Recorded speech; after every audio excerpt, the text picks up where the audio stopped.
Is there something you'd give as a guidance to your younger self about the things you've done over time and you and Jen have done over time, maybe, that you'd be willing to share with our listeners? Yeah, I mean, the key thing that I wish I'd done differently was start earlier.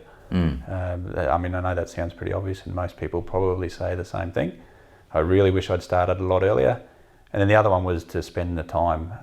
I struggle now to spend the time to look after that side of things properly.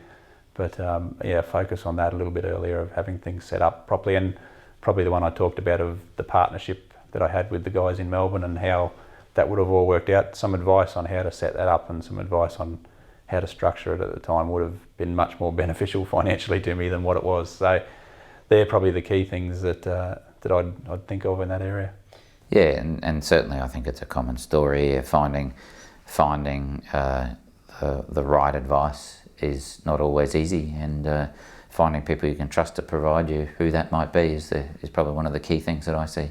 Yeah, I think the trust comment's really important. I know I went and saw a few people over time, and that trusting, I think, is probably the key one for me. You need to actually believe that the person's got your interests at heart and is actually going to look after it, because obviously the biggest fear is that it all disappears after all the hard work. So that's a pretty key aspect for me, that trust side.